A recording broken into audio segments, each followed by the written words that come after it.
The fame of Byzantium travelled from Iceland to China, from Ethiopia to Russia, to every kingdom on the earth.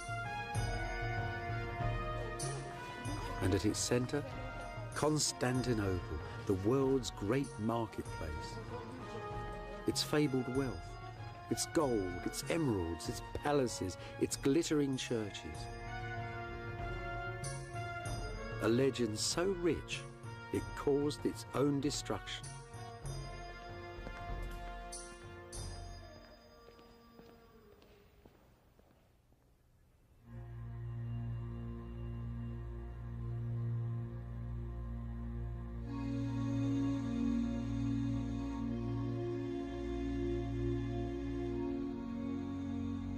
Founded in the year 330, the Christian Empire of Byzantium had its centre here, in Istanbul, in modern Turkey.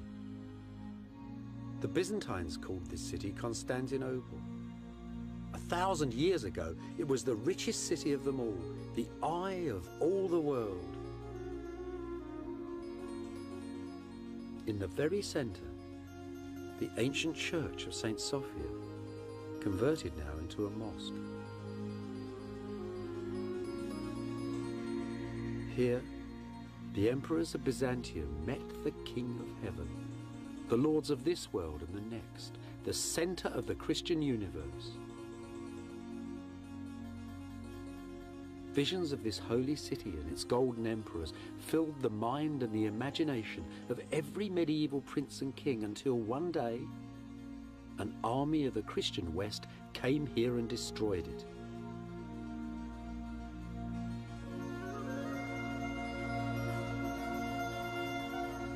Beside the church, above the sea, a shadowed park with 5 centuries of buildings in it, the Palace of Byzantium.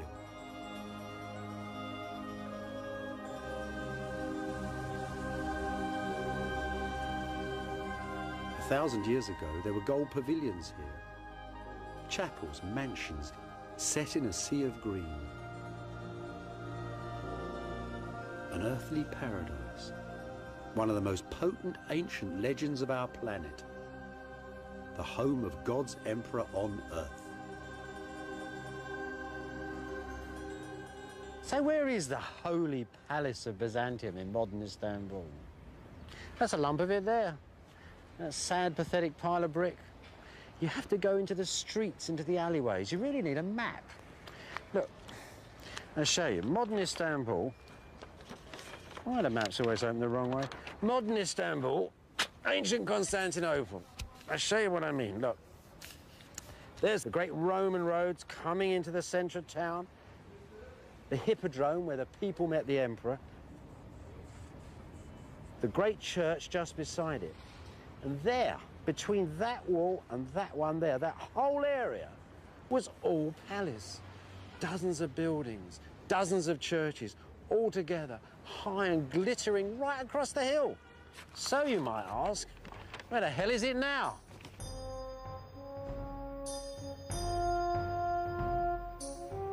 The Golden Palace is buried beneath old Istanbul. The little streets are haunted by its lost pavilions, by ghosts of ancient gardens, by the shadows of its courtiers and generals.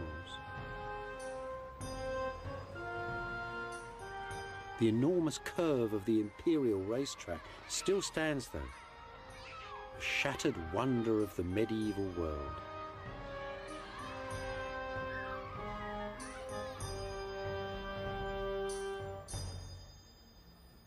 We're right at the very heart of the Palace of Imperial Byzantium, and there's a corner shop.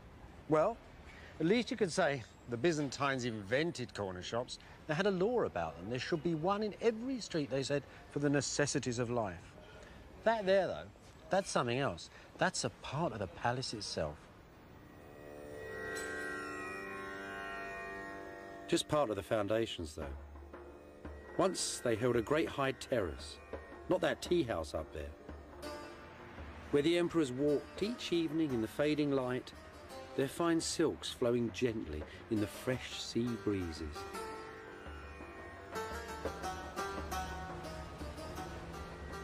Constantinople was the greatest seaport in the medieval world. Arab, Russian, Viking and Italian boats once sailed along these walls. This is the ruin of an imperial pavilion, some 14 centuries old. The warm sea once splashed against these walls. Those are the doors through which the emperor once walked to board the royal yacht, the Greyhound.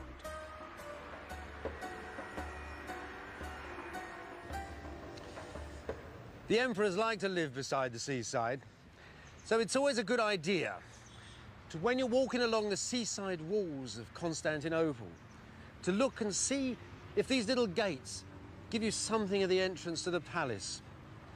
Some of them don't look much today, but they're very interesting. See this Greek text? It's part of a Greek version of the Book of Habakkuk, a text we know once was laid around the base of a great statue of the Emperor Justinian that stood in the centre of the city. So this, then, is not an ancient gateway, because that statue was still standing a few hundred years ago. Where on earth can we find the picture of the Palace of Byzantium?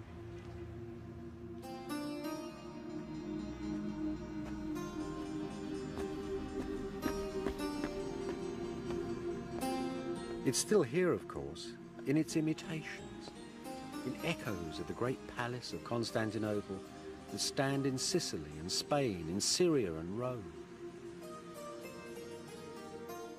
Villas, gardens, and verandas, all set like tents across the hill.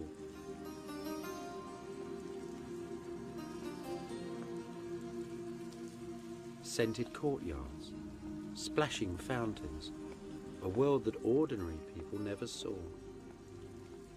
Some of their very stones were plundered from the golden palace of Byzantium.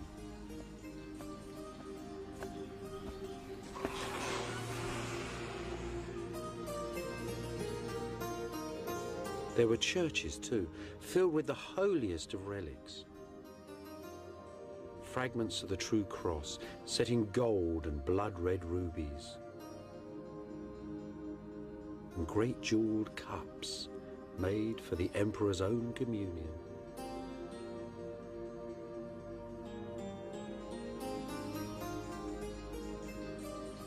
And at the heart, at the very centre of this magic palace, Byzantium's throne room, the throne room of the Emperor of Christendom. As you approach the imperial throne of Byzantium, you'd have felt as naked as a man on Judgment Day, utterly defenceless. The man who sat on that chair didn't rule by the will of God. He was the will of God on earth. He was God's instrument. He was divine providence personified.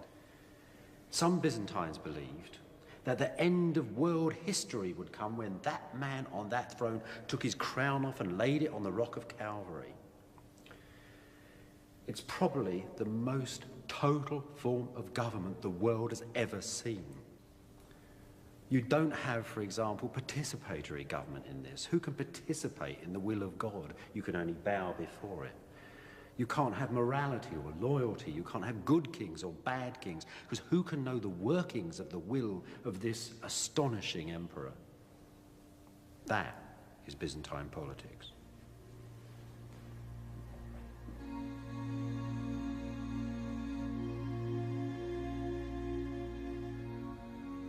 Byzantium ruled with cosmic certainty. It didn't dominate its neighbours with vast armies, but with images of God and government, with bars of gold and promises of princesses in marriage and alliance, all dressed up in the silk robes of Byzantium. The Byzantines operated a kind of cultural imperialism, and at the centre of the show was Constantinople, the Golden Palace and its emperor, the rituals of its church and court.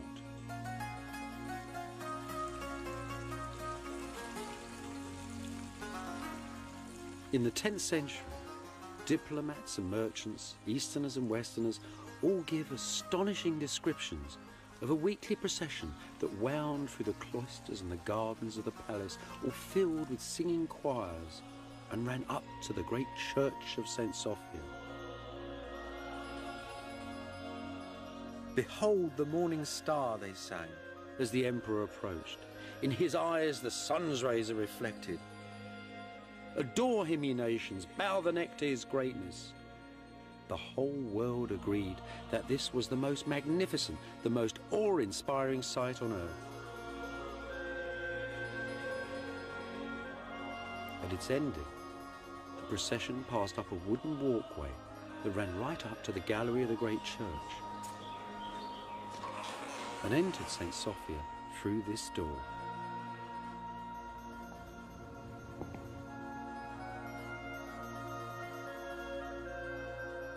Here, high up in the gallery of St. Sophia, was the chapel of the emperors and the court.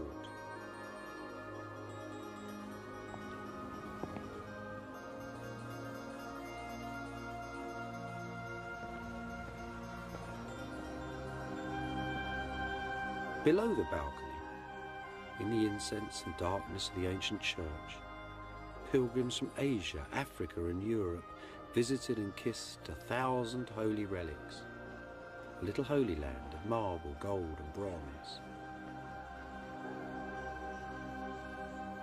In this smaller private space above, the emperors held courtly services and were enrobed for the vast ceremonials that took place each week in the church below.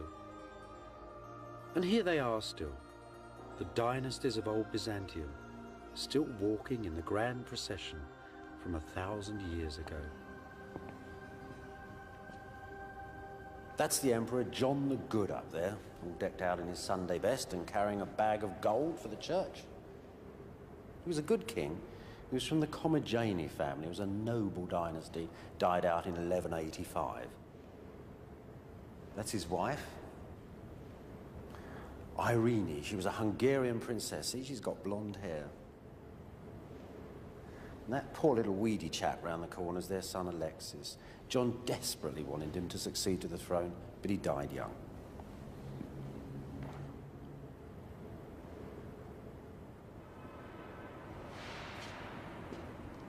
That person there is the most celebrated, most married monarch of the Macedonian dynasty, the Empress Zoe. Zoe ruled Byzantium in her own right in the 1050s. But Zoe also had royal blood in her veins, and she legitimized 3 successive husbands as emperors. That's the last of them, the pious Constantine IX. If you look closely, you can see that the head of that figure's been changed. I bet there were portraits of her other 2 husbands underneath. Now, the funny thing about this mosaic is that Zoe's portrait's been changed along with her husband's too. You know, some historians have said that she was very vain, certain she was beloved of the people of Constantinople, who thought her very beautiful. And you know, she was almost 60 when that portrait was made.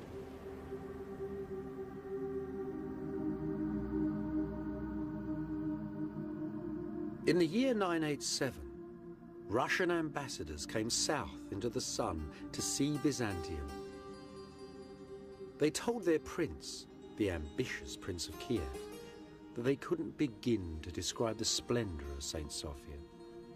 They could only say that God dwelt here within it, and they were all baptized. Just as it intended, Byzantium had dominated its neighbors with pious splendor and magnificence. These Russians, though, were tough and warlike. Despite their newfound faith, they still hovered dangerously on Byzantium's northern borders.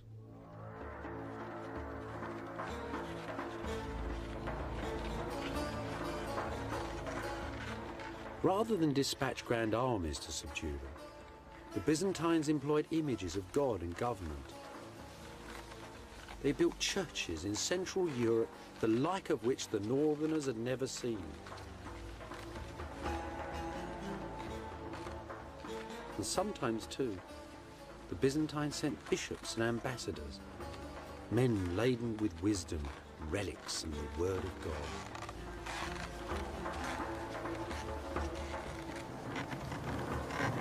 The Byzantines didn't like to travel north in the winter.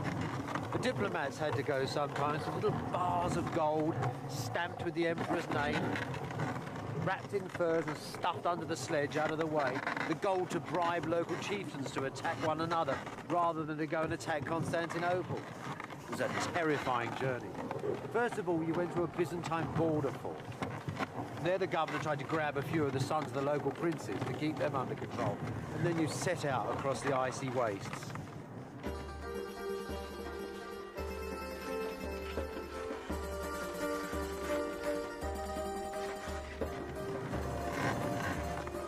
When you met some villagers, you might give them some silk, brocade, or pepper, or leather. But always out there as shadows hiding in the woods with a Pecheneg. These were ancient tribesmen who really prided themselves on killing travellers and drank from their gold-bound skulls that hung from the walls of their tents, so it was said.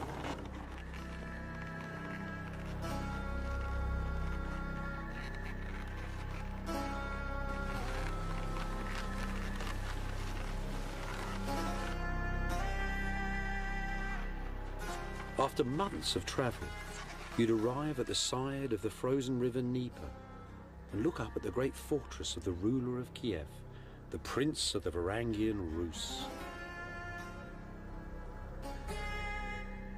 Before Byzantium, the princes of Kiev had all lived in wooden huts. These towers and domes and all the dreams they hold came here from old Byzantium. And the story of their making is an extraordinary tale.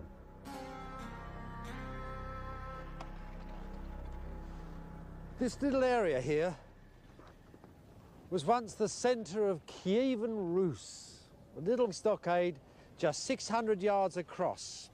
Now you've got to think it's the year 988. There's Prince Vladimir, a Byzantine bishop, and a lot of Byzantine craftsmen are coming out here. It's just before dawn. It's very cold. And at a particular holy moment, after a prayer is said, they plant the position of the altar. And then, as the sun comes up and a shadow is cast across the snow, a nobleman called Simon, so tradition tells us, took off a golden belt and they measured out 20 golden belt lengths. And that would be the first church in Vladimir's kingdom. It's an astonishing moment in history. It's the old technology of Greece and Rome, 1,000 years after those empires are gone, going into parts of the world that they had never managed to conquer.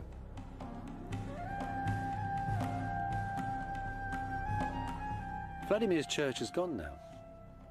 There's still a few bits of the floor left, though.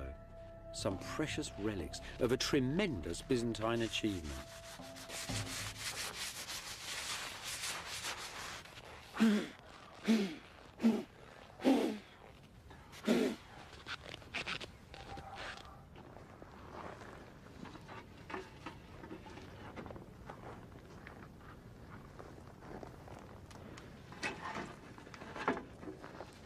Dziękuję.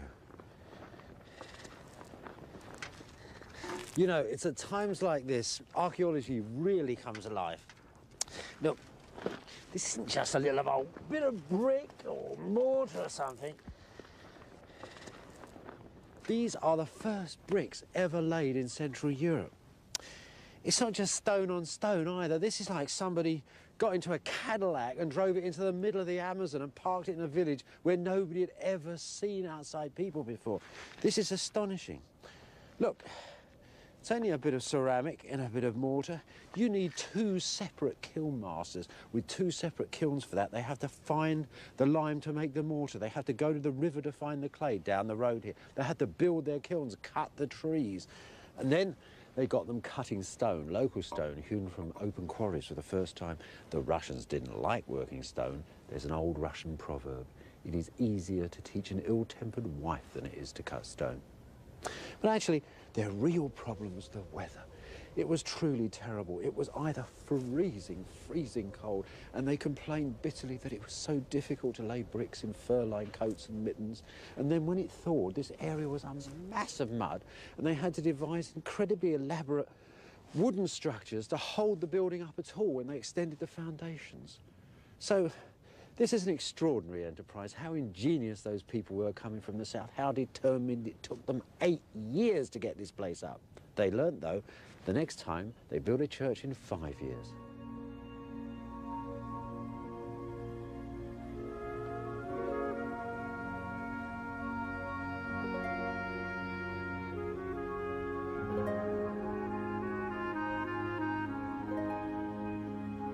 This is the church they built, the Cathedral of St. Sophia of Kiev. Beneath the old Ukrainian domes, Byzantine brick and ancient Greek geometry. These could be the walls of an imperial church in ancient Constantinople.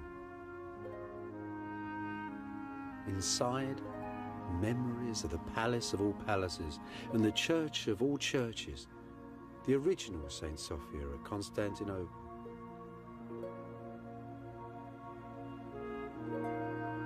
And gleaming mosaics too, made by Byzantine craftsmen sent here to work for Vladimir's son, Prince Yaroslav. Carefully preserved images of Jesus, Mary and the saints, images of government and holiness to pacify the north.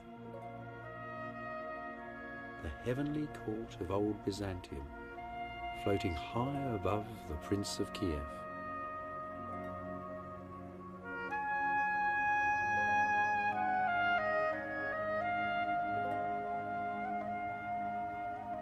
It's a heavenly court, now entirely mirrored in Yaroslav's new court on earth, aided and abetted by a Byzantine bishop who wants him to punish sinners, to feed the poor, and to fight the enemies of Byzantium. But there's something else going on in this wondrous building, something else yet more subtle. It's like a soap opera here. It imparts manner, it imparts gesture. It shows you the Byzantine way of walking and talking. And between that fierce structure and this new manner, the old order of Rus was entirely swept away. But you know, despite all that, the Byzantines never really trusted the Rus. They needn't have worried, though. The Russians had learnt their lesson very, very well indeed. And centuries later, when Constantinople itself had been thrown away, when Constantinople, the second Rome, had gone, then Moscow, the new capital of the Rus, declared itself as the third Rome.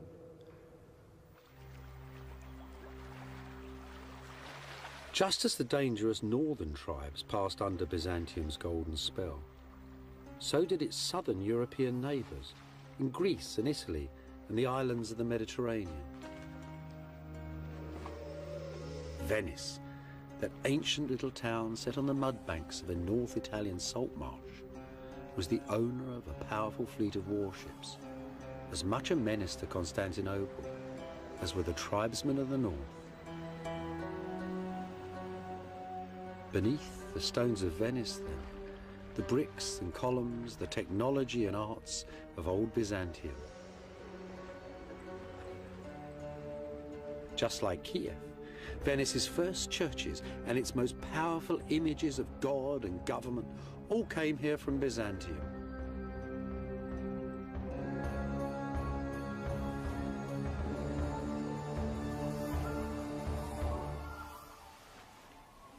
This was the old Venetians' single most powerful portrait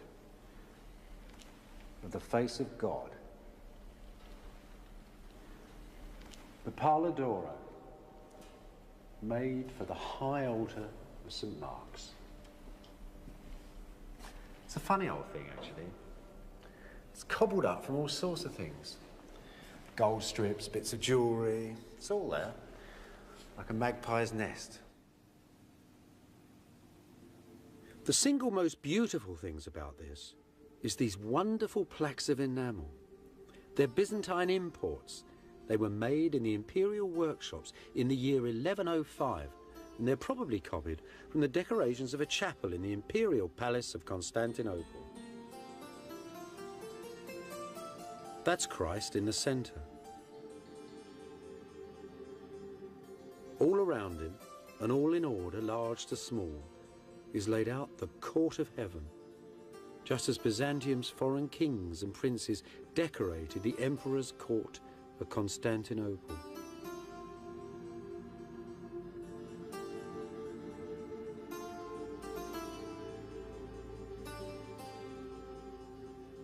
If you were a useful ally for Byzantium, and you sent off 30 or 40 pounds of gold to Constantinople with a humble letter, the emperor might just honour you with some of these panels, pictures of God and your local saints, and portraits too of you amongst the golden prophets and the angels of Byzantium.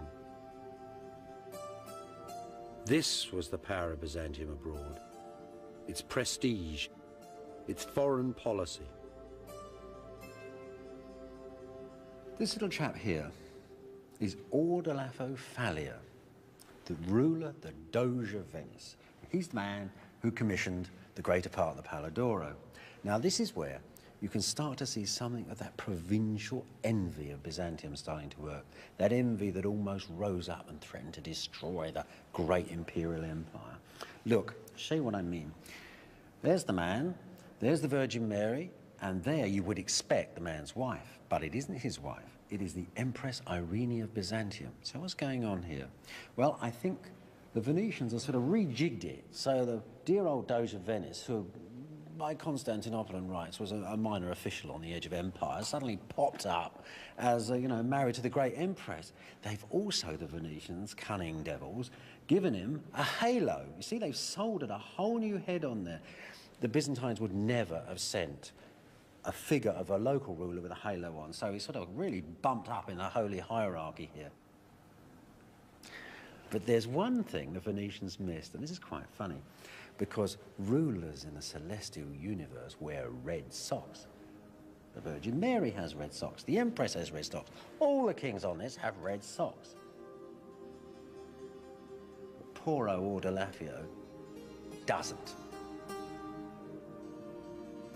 So he isn't really at the top of Byzantium's holy hierarchy. You don't think that's important? Ordolafo would have done. Deep down, he knew that the great Byzantine God that ordered everything within this Christian universe had seen that dubious halo. Also that this same God held the power of eternal life and death.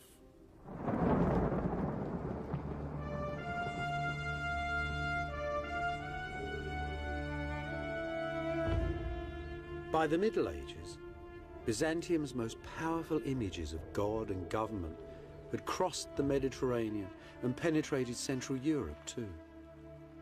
And always, at the very heart of this Christian universe, was the golden emperor of Byzantium and the glittering city of Constantinople. What did that legendary city really look like?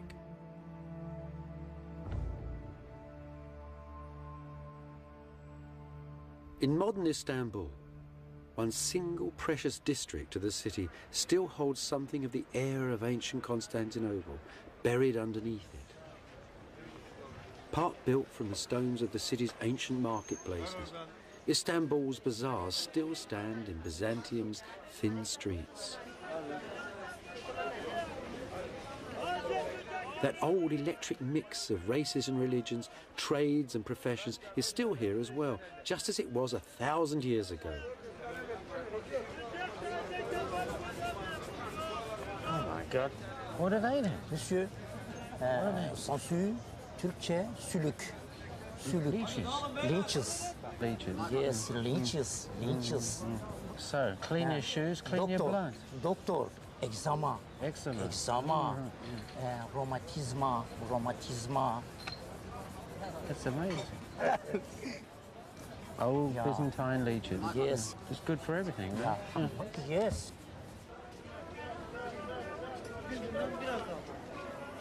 Set between the east and west, Constantinople was the world's great marketplace, a living legend. Goods from Byzantium's bazaars are found today in excavations in Sweden and Afghanistan, in England and in Russia. And like Coke cans in the Gobi Desert, they give out a very special buzz. Something for your constipation, henna for your fingernails, and cumin. Everything the Byzantines had. Sultanas. Bet they didn't call it that. In Byzantium, women mostly made the deals. Nowadays, though, the traders here are men.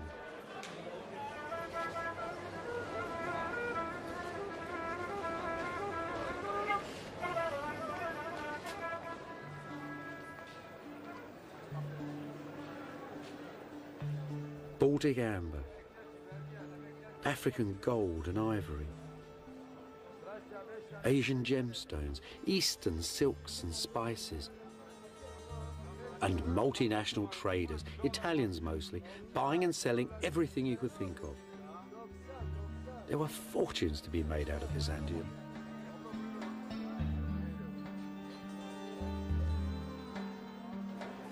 You know, the weavers, the great silk bazaars of Byzantium have been famous for centuries upon centuries. In the West, they just had little bits of Byzantine silk and they used it to wrap the bones of saints and to put upon the high altars of cathedrals. So you can imagine that when a Western diplomat came here about 950 AD and actually bought 2 whole rolls of silk for his own clothes, and he was very pleased with himself. But when the bishop got to the borders, the Byzantine customs, took the cloth away from him. They said that even great Bishop Luidprand of Cremona, embassy of the King of Germany, wasn't grand enough to wear this fine fabric. You know, the Byzantines had a knack of making great kings feel like little lads from the country. The old bazaars had ancient wisdom up for sale as well. In Byzantium's book market, the best part of the learning of the ancient world was copied out by publishers and merchants. And here it is still today, the oldest bookstore in the world. You know, this is an amazing place. Just think, 600 years ago, there was a very famous Arab travel writer, and he was coming through here, rummaging about in the bazaar looking for books. Ibn Battuta he was called. Anyway, there he was, rummaging around. There would have been more people here then, lots of scribes actually writing them. And a Byzantine magistrate who was walking through the square recognised him.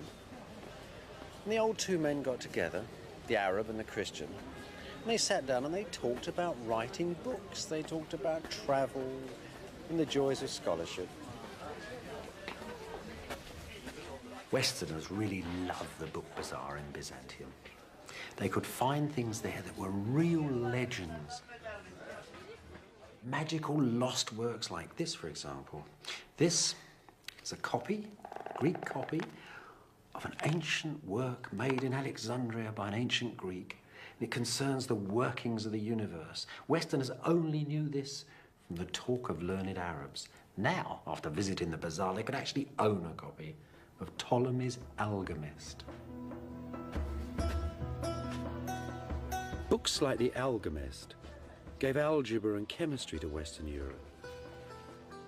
To Westerners, it must have seemed that all the wealth and wisdom of the world was held inside Constantinople and in the houses of the lucky people of Byzantium.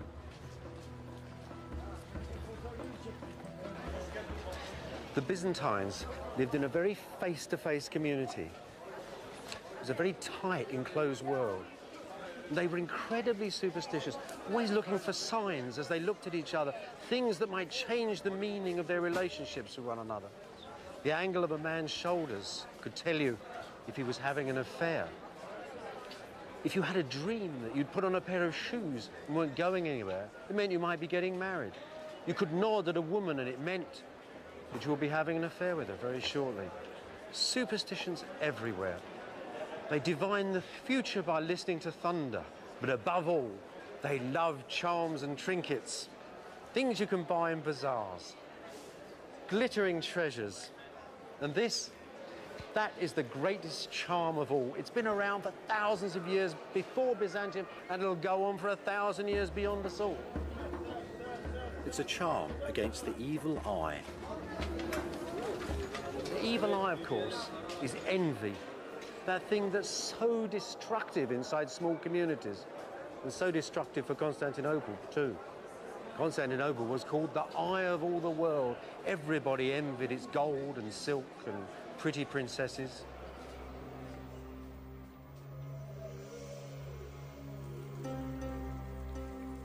Not everybody, though, was allowed a glimpse of heaven. Poor old Bishop Luitprand of Cremona, who'd come to Constantinople for silks and for a Byzantine princess for his prince, hadn't got either of them. The Byzantines had lectured him upon the gross behaviour of his prince and sniffed at the very idea of sending an imperial princess to such a barbarous and distant kingdom.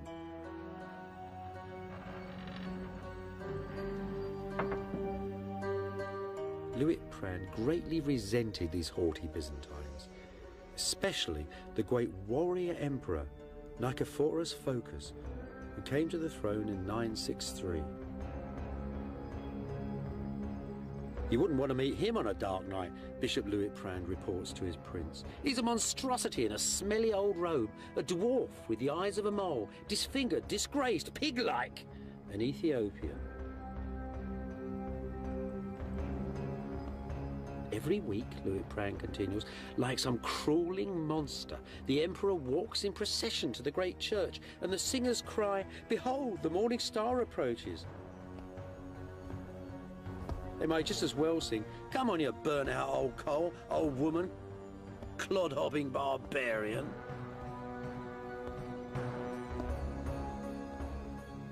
As Western diplomats like Luitprand reported on the weakness of the emperors and on the 1,000 years of treasure in their city, so Western Europe's princes grew ever stronger, ever more powerful, and ever more envious of Byzantium.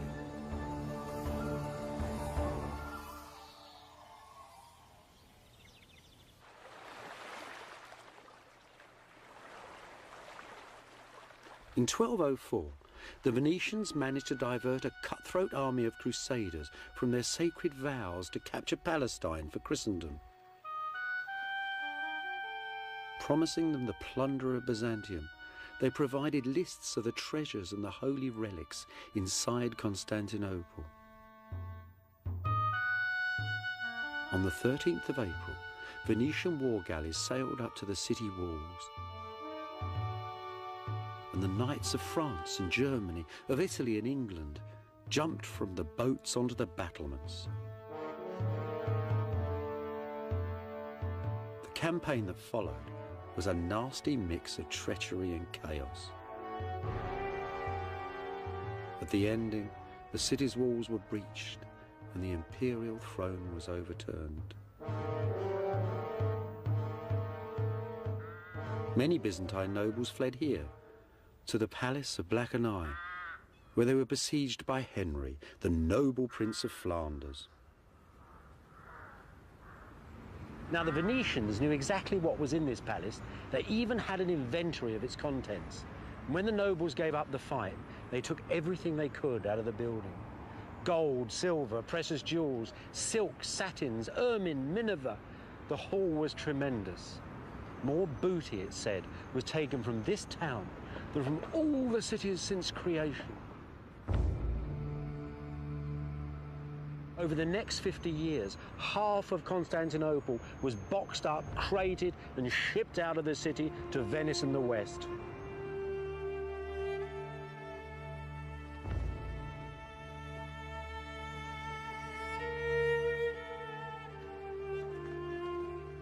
At the very heart of Venice, between the State Palace and St. Mark's, the old state church, is the city's ancient treasury. And the root of that treasure was the plunder of Byzantium. It was Europe's pawn shop, really. Emperors left their crowns here for cash. The King of France actually bought the crown of thorns from this room. And in the 1790s, when Napoleon and his armies turned up in Italy, He was able to take half a ton of gold from this room and melt it down just to pay his troops. But despite all of that, despite all the losses, this is still the single place in all the world when you can get a glimmer, just a flash of the treasure that once filled Byzantium. A glass bowl, enamelled with classic images, taken from the emperor's own quarters in the palace. From the palace chapels, the cups of the imperial communion.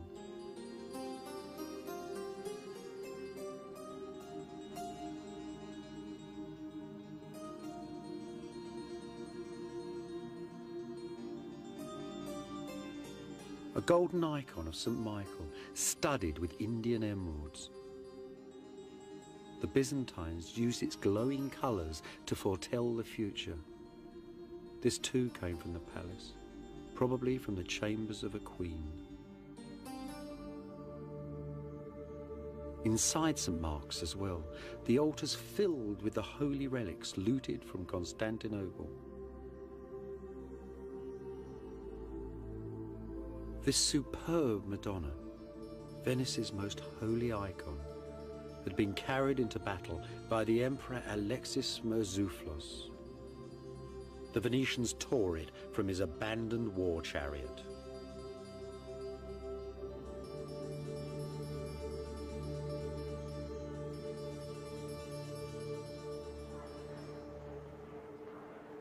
It's not just the inside of St. Mark's that filled with the plunder of Byzantium. The whole outside of the cathedral is covered in stones stripped from the churches of Constantinople and shipped by the Venetian navy.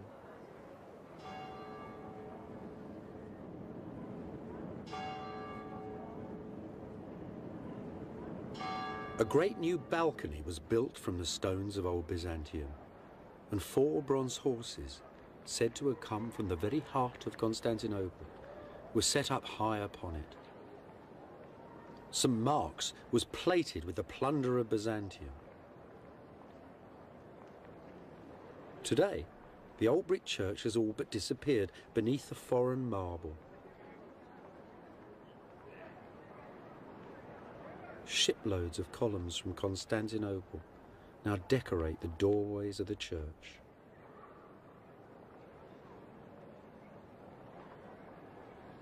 These beautiful square pillars from an ancient church that had stood on the main highway of Constantinople were used as gallows.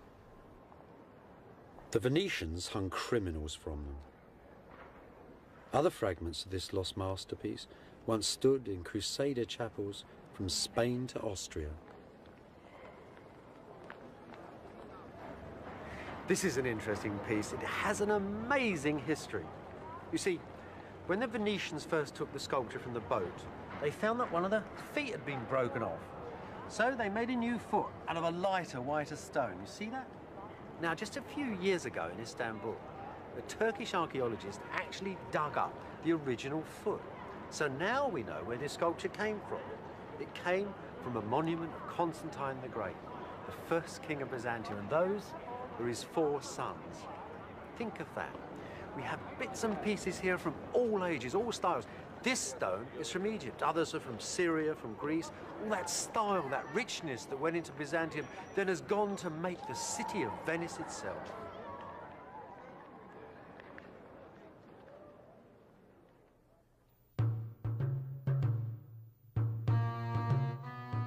Byzantium didn't just make Venice beautiful. All the courts of Western Europe now held the plunder of Constantinople.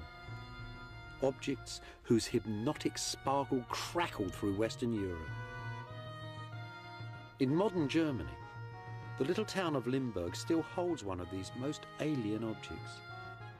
A piece of the cross on which Christ was crucified, transformed by a Byzantine into one of the world's great jewels, and then carried off to Germany by Heinrich von Ullmann, a crusading knight.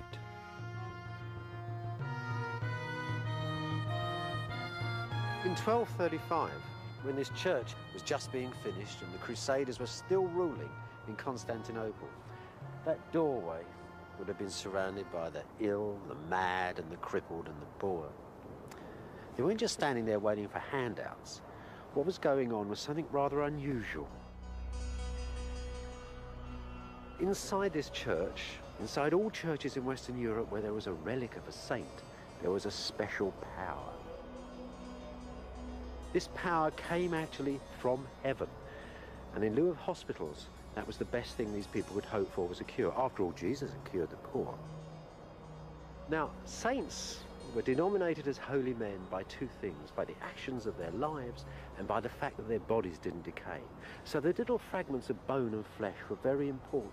When people went up to their shrines and touched them, they were in touch, you might say, with a little bit of heaven, as if there was a hole in the holy ozone. You could reach up through heaven, through the words of the priests and the incense and the music, and some of these blessings could rain down upon you.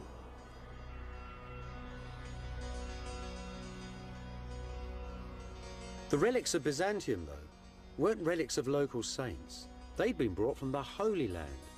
They were the personal possessions, some of the very things that Jesus and Mary had touched, and they were never used to cure the poor. These holy things were held in the imperial churches and in the palaces of Byzantium. In that extraordinary world halfway between earth and heaven, they confirmed the divine role of the emperor on earth. By stealing these powerful objects from Constantinople, the pious kings of Western Europe had gained a confidence they'd never had before. This then, that taking of the relics, was the taking of the holiness of the divine right of kings, the beginning of Western Europe, of Eurocentricity, and almost, you might say, of the modern world.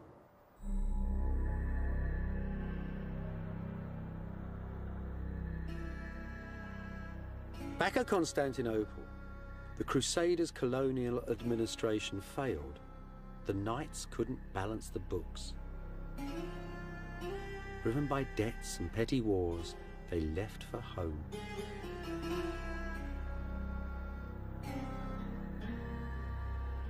On August the 15th, in the year 1260, a new emperor, Michael VIII, walked in solemn procession through the ancient gates, dressed in the imperial robes of silk and gold, with his choirs, his soldiers, and all his priests.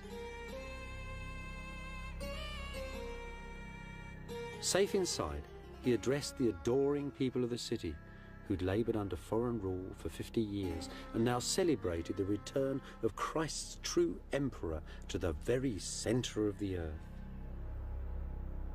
A while ago, God was angry with us and made the West into a great wind that blew us from our city, and we lived like the birds beneath the branches of a tree. But just as he'd promised Abraham the promised land, just as he granted my ancestors eternal victory, so he has given me back the sacred city. Michael might have thought that God had put Byzantium back into the centre of the cosmos. The truth was, the Crusaders had wrecked Constantinople, plundered it, broken it, destroyed it, and the emperor's return to great power politics was suicidal.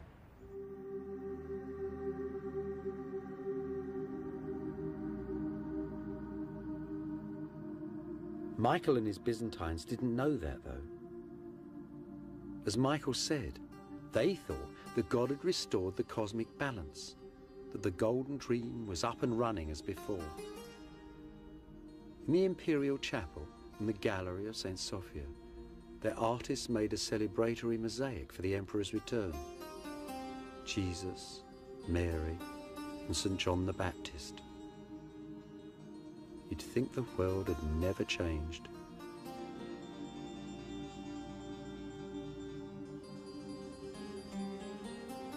Just 20 feet away, a stone is said to mark the grave of the Venetian who led the Western armies to Constantinople. Enricus Dandolo, the man who broke Byzantium. His bones, they said, were thrown out the window into the street, and even the dogs wouldn't eat them. The great mosaic, though, humane, transcendent, optimistic, is the finest single work of all Byzantium's mosaic masters. See how it takes the light. The court of heaven shimmers in the church.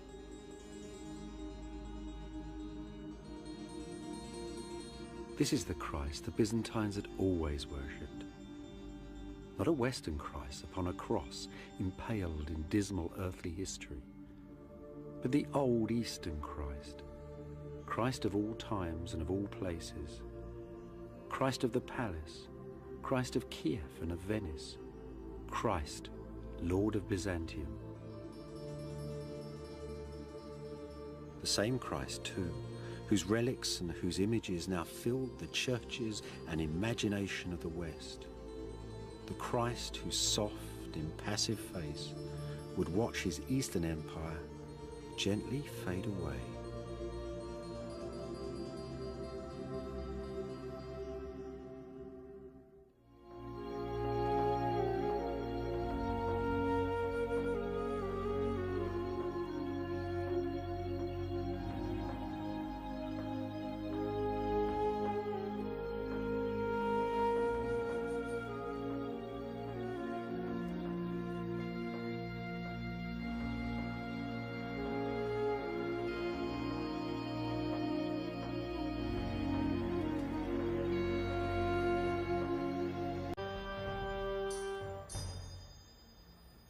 We're right at the very heart of the palace of Imperial Byzantium, and there's a corner shop.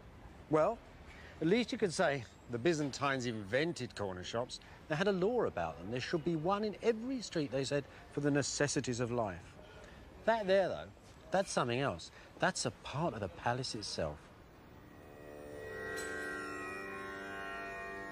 Just part of the foundations, though.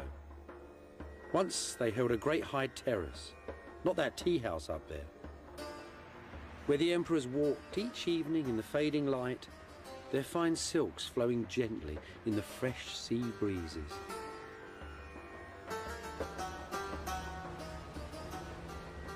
Constantinople was the greatest seaport in the medieval world. Arab, Russian, Viking and Italian boats once sailed along these walls. This is the ruin of an imperial pavilion, some 14 centuries old. The warm sea once splashed against these walls. Those are the doors through which the emperor once walked to board the royal yacht, the Greyhound.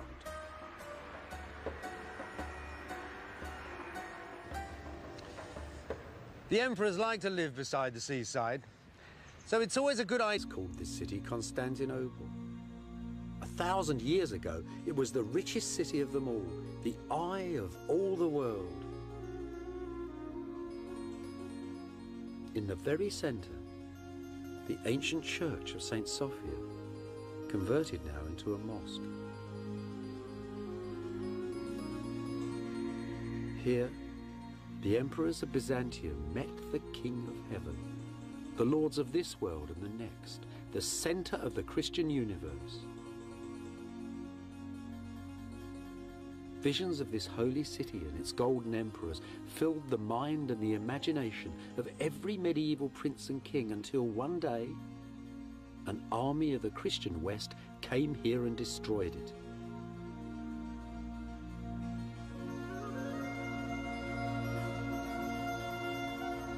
Beside the church, above the sea, a shadowed park with 5 centuries of buildings in it, the Palace of Byzantium.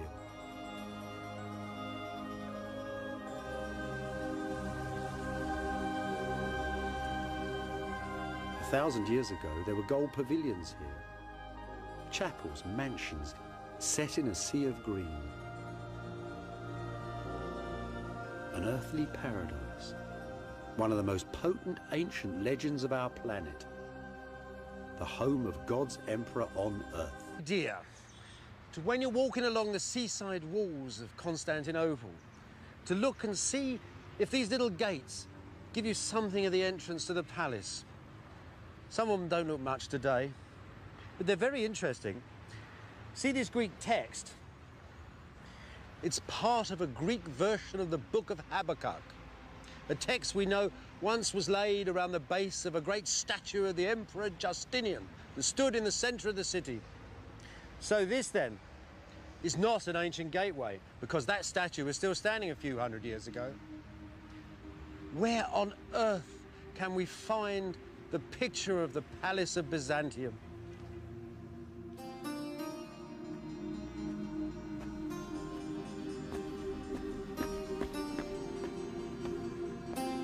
It's still here, of course, in its imitations, in echoes of the great palace of Constantinople that stand in Sicily and Spain, in Syria and Rome.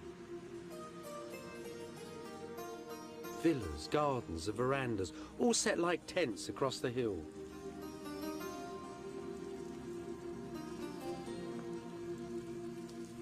Scented courtyards, splashing fountains, a world that ordinary people never saw.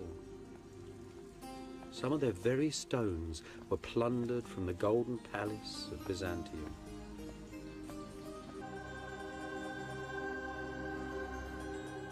So where is the Holy Palace of Byzantium in modern Istanbul? That's a lump of it there. A sad, pathetic pile of brick. You have to go into the streets, into the alleyways. You really need a map. Look, I'll show you. Modern Istanbul. Why the maps always open the wrong way? Modern Istanbul, ancient Constantinople. I'll show you what I mean. Look, there's the great Roman roads coming into the centre of town. The Hippodrome, where the people met the emperor. The great church just beside it. And there, between that wall and that one there, that whole area was all palace. Dozens of buildings, dozens of churches, all together, high and glittering right across the hill. So you might ask, where the hell is it now?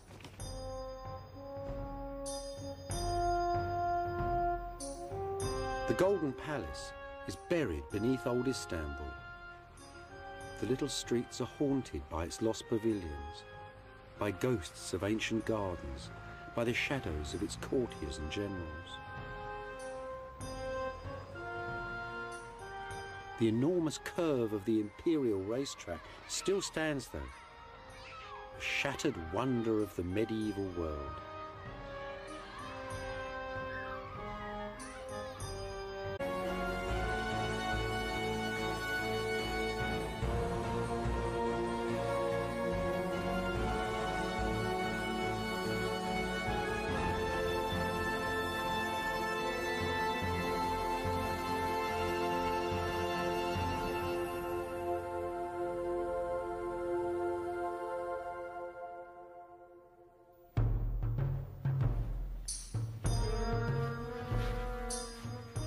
The fame of Byzantium travelled from Iceland to China, from Ethiopia to Russia, to every kingdom on the earth. And at its centre, Constantinople, the world's great marketplace. Its fabled wealth, its gold, its emeralds, its palaces, its glittering churches. A legend so rich it caused its own destruction.